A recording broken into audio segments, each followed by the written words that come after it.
What's going on, everybody? My name is Michael Weer. I love talking about movies and I love ranking movies, and that is what we're here to do today because we have made it to the end of another month in 2026. April of 2026 has come to an end, and at the end of every month on this channel, what I like to do is take a look back at all of the brand new releases that I had a chance to see and rank them from the worst to the best in a monthly wrap-up video. But you guys know it's never just about my list, it's about your list as well, and so I would love to know all of the brand new releases that you had a chance to see and how you would rank them from worst to best in that comment section down below. Finally, guys, if this is the first time you found my channel, well, I would love for you guys to hit that subscribe button, check out all the different content that I have. Whether you like movie reviews, Blu-ray talk, or even ranked list videos, I've got a little bit of everything on my channel, and I'd love for you guys to check it out. All right, let's rank April of 2026 from the worst to the best.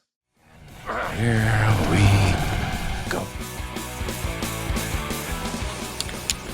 That is one big pile of shit.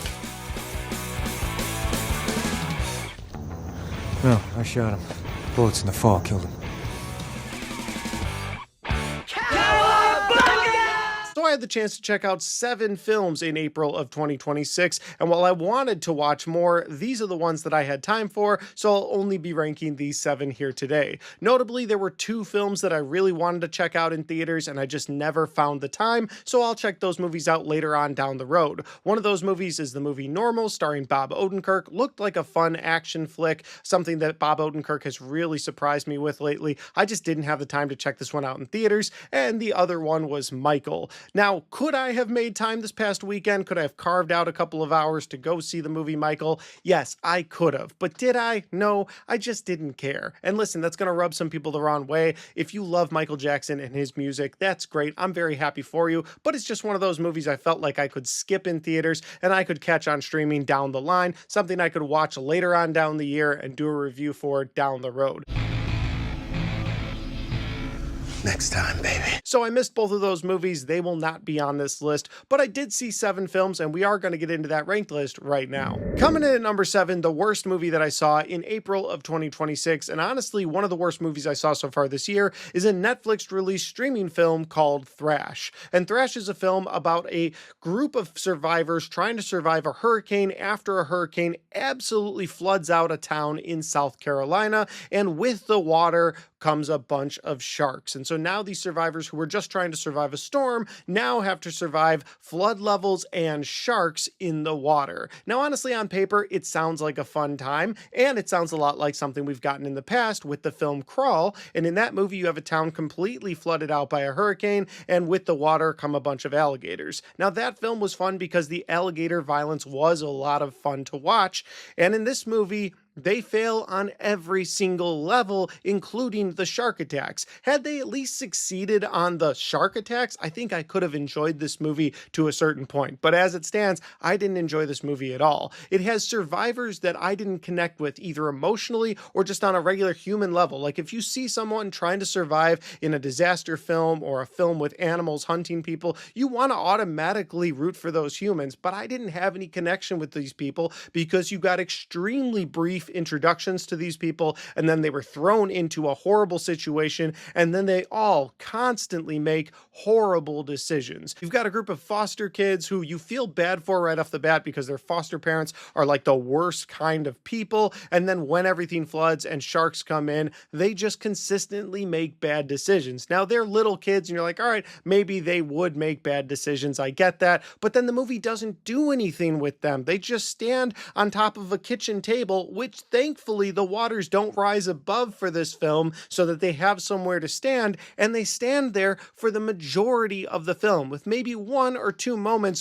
where they try to move around. And then you have their foster parents who thankfully are taken out pretty early on in the movie until 45 minutes later when one of those foster parents just emerges from the water, and keep in mind he was dragged down after getting his hand bitten off and his feet bitten by a shark and dragged into water. 45 minutes later, with seemingly no air supply, he just pops up in their kitchen like, I'm still alive, they took my hand. And I was like, That's a horrible angle just to try and wedge in another shark attack moment. Then you've got other survivors on the other end of town where you've got this girl who, again, a very brief introduction to her. She's pregnant and she ends up teaming up with another girl who you had a very brief introduction to. And the only character building you get with this girl is that, well, her mom died some time ago and she's afraid to leave her house. That's why she didn't leave when the storm sirens came up. That's why she didn't leave after it started to flood. And now that there's sharks everywhere, you've got her and this pregnant girl teaming up. And then you see the pregnant girl give birth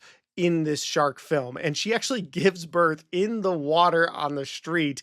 And then after giving birth, there's blood, so sharks are attracted, and so she starts passing this baby, I'm not kidding, passing this baby by throwing it to the other girl, and they throw it back and forth to each other as sharks are attacking them and they're trying to kill one of the sharks. It is an absolutely ridiculous moment in the movie, but then again, the entire movie is pretty ridiculous. Listen, I can get over plot holes and problems like, well, would sharks really come in? Even if a meat truck broke open and spilled bloody meat into the ocean water, would sharks really be attracted like that?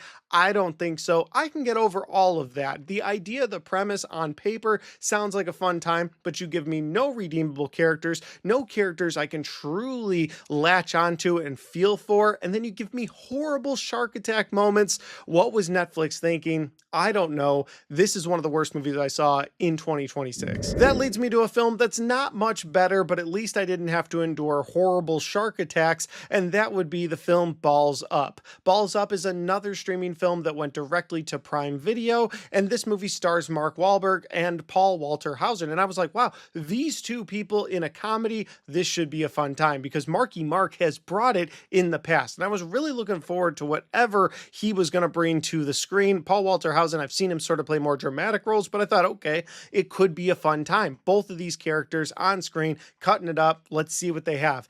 And what you end up getting is not funny at all. It's a comedy about these two guys who work for a condom company, and they've got this revolutionary condom that's going to cover absolutely everything up, everything. And it's supposed to be funny when they're trying to put the condom on something, and that's not funny. And then they have this whole run-in at the World Cup with a mascot who's on the field, and that's not funny at all. And then because they ruined one of the games at the World Cup, now all of those fans are after them and wanting to kill them. And then they get picked up by Sacha Baron Cohen, who's this gangster who picks them up and like makes them do karaoke with him. Like, it's really weird, and it's just not funny. There's no moment in this film where I was laughing, and I was like, okay, well, maybe because you got these gangsters, it'll turn into a bit of an action comedy, and so we'll get some really cool shootouts or action movies. I know Mark Wahlberg can do that, and no, you don't get any of that either. So this is just a bland Amazon Prime released film because, well, they had the ability to do it. Take it away, Jeff Goldblum. You stood on the shoulders of geniuses to accomplish something as fast as you could, and before you even knew what you had, you patented it and packaged it and slapped it on a plastic lunchbox, and now you're selling it. You want to sell it. Well, but your scientists were so preoccupied with whether or not they didn't stop to think if they should. That's exactly how I feel about this film and how I feel about most of the stuff that Amazon Prime puts out. Amazon and Netflix, they just have all of this money. They slap together these projects. They get some big names pushed in there. There's absolutely no quality control, and what we end up getting is slop. This is a comedy that should have worked so many different ways, and I didn't laugh even once, and that's why it's my number 6 pick for April of 2026. Coming in at number 5, we have the film Apex. Apex is another streaming film. This one also went to Netflix, and while it is better than the previous 2 films on this list, it's not better by much. On a positive note, I'll say that it's competently made, it's well acted by both Charlize Theron and Taron Egerton, and it's got some cool shots of the jungle. There's your positives. However, everything they tell you about this movie in the trailer is all you get in this film. There's nothing deeper than that. And what I mean by that is you have this character played by Charlize Theron, who's this broken woman whose husband died after a tragic climbing accident. She goes to Australia and then gets chased by a psychopath. And that's the movie. She just has to overcome the psychopath. Maybe it's simple enough and that'll work for some people, but I was hoping for something more than that. Throughout this film, I was like, all right, there's going to be another angle in here, right? No, she's just broken. Most of the men that have come across her life since that moment have been horrible pig men, and now she has to deal with this psychopath pig man. And that's the movie. And I was hoping there would be a little more depth to one of their characters, other than she's now going to get over her fear of climbing mountains to beat this guy. Like, that's the whole angle. That's the whole movie. So it's very mid. And someone commented, I think on my quick reaction on TikTok, what's the matter with a mid movie? And I guess nothing's the matter with a mid movie if you're willing to just accept mid movies as an okay product from a company that has so much money. Again, going back to the same issue I had with both Netflix and Amazon previously on this list, you've got these companies that throw so much money at these projects, they get big name actors, and then where's the quality control? It's the same issue. Yes, it's a better made film than both of the previous two movies, but at best, it's just a mid film. It's just something that came out and nobody's going to be talking about past the weekend it came out, and nobody will be talking about at the end of the year like, wow, I can't believe they did so much with the story of this film. It's very weak, it's very bland, it's very streaming. And for all those reasons, it's my number 5 pick for April of 2026. At number 4, we have the last streaming film that we're going to talk about on this list. Thankfully, while it is better than the previous 3 streaming films, again, not by much. This one went directly to Apple Plus, and it is Outcome.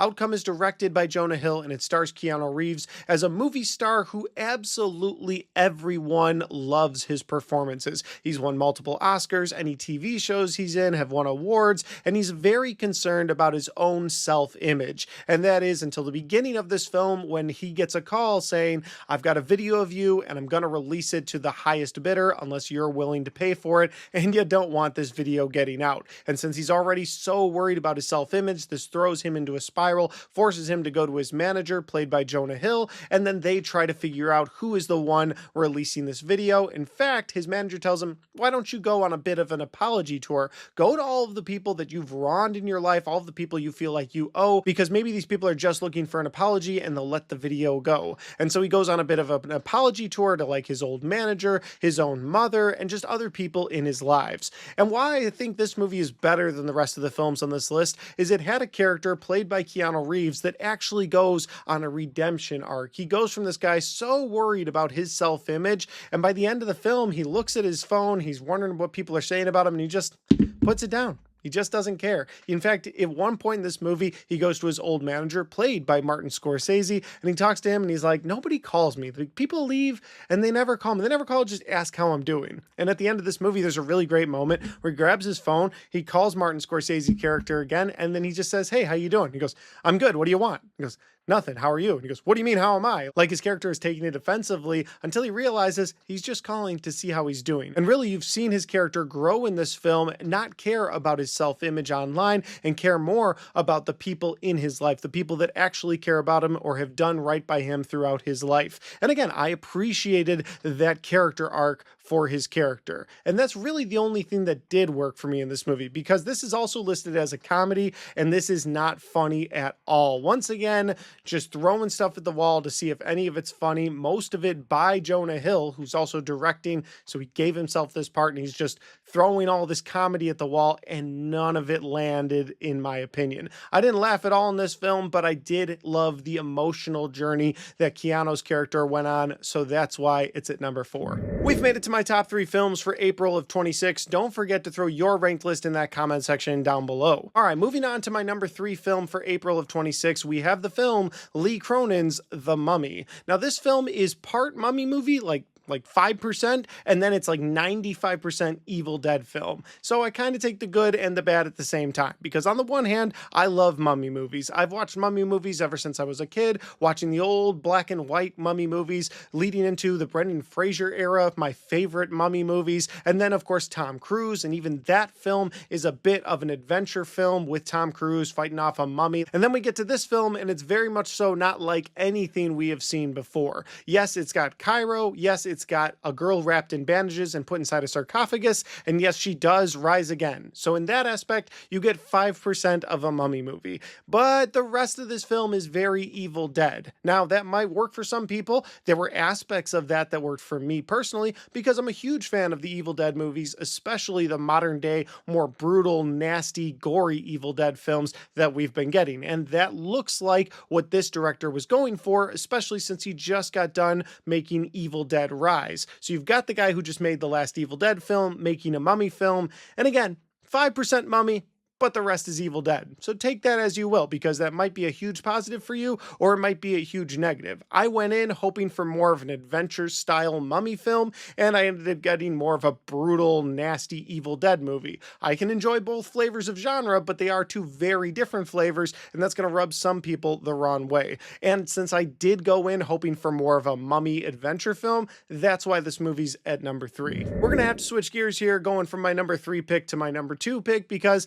of course my number 3 pick was a nasty Evil Dead mummy film, and my number 2 pick is a very family-friendly film in the Super Mario Galaxy movie. I had such a fun time with this film, and more importantly, my kids had a really fun time with this movie. We've been quoting it ever since. You've got my kids rocking around the house going, "Stir in the soup," like little Bowser, like that was cute. Or you've got Bowser Jr., who's got this magic paintbrush, and he's painting these elaborate dragons and different things. And at one point, Luigi gets a hold of that magic paintbrush, and you're like, well, what's Luigi going to be able to paint? This is going to suck. And it's Mr. Game & Watch, and that was awesome. Like, even I really loved that, being a fan of the Super Smash Bros. Game. Like, I just loved that moment in the movie. And while I can admit that this wasn't the most compelling story, and maybe the story itself was a bit scattered and all over the place, I still had a fun time with this. My kids still had a fun time with this, and that means a lot to me. A movie that I can let my kids watch. I know they're not being pushed on some agenda, some propaganda, just a decent movie for kids and a decent movie for families to watch together. It goes a long way for me, so that's why the Super Mario Galaxy movie is my number 2 pick for April. And that'll bring me to my number 1 pick for April of 2026. And for those of you wondering why I don't have Hokum on this list, because I did see it in the month of April at an AMC Scream Unseen, it is a May released film, and so I decided to push that off until we get to the end of May, and then I'll rank it with the rest of the May released films. Plus, I do plan on seeing it one more time, and I just feel like getting that one extra viewing will help solidify it where I want to put it with the May ranked films. So that said, I will rank Hokum next month for those of you who might have been wondering. So what is my number 1 pick then? What is the best movie that I saw in April of 2026? Well, for me, it was the film Over Your Dead Body, starring both Jason Segel and Samara Weaving. This movie is a comedy that actually worked. First off, it's a fresh concept. You've got a man and a wife who have hit like the lowest of lows in their marriage. They're past the point of wanting to leave each other or just have an affair with someone else on each other. Like, they are at the point where they actually want to kill each other. But when the movie starts, it starts with them going on this little vacation. They're going up to a cabin in the woods,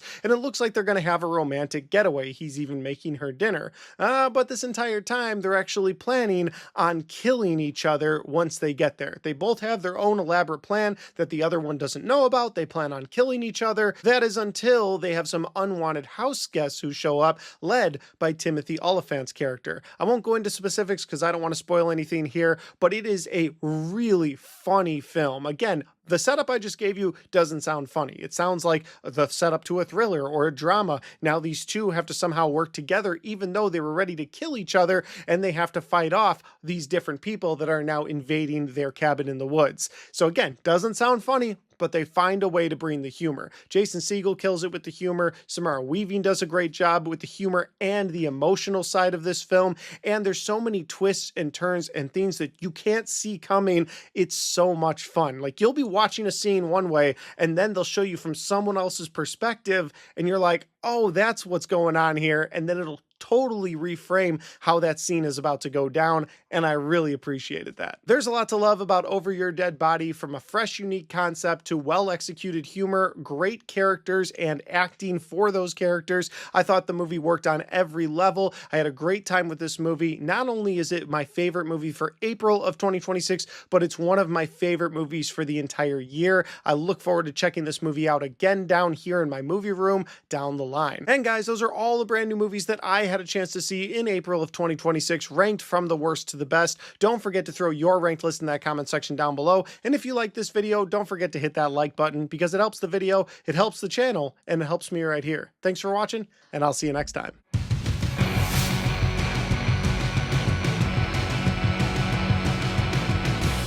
All right, guys, we got to the end of my April wrap up video. I had such a fun time making this ranked list, getting to watch these movies throughout the month of April, doing quick reactions for them, doing full movie reviews for some of them. I always love talking movies with you guys, and doing these wrap up videos really just feels like I'm putting an end of month stamp on the month that came before it. And that's always nice. It's just nice to be done with it and now look forward to the future, like May of 2026, which has some really fun movies coming up. Can't wait to watch and review a bunch of those. But until then, if you want to check out any of the other content on my channel, well, I've got all of my best and worst of 2026 so far right there, and I've got all of my 2026 movie reviews right there.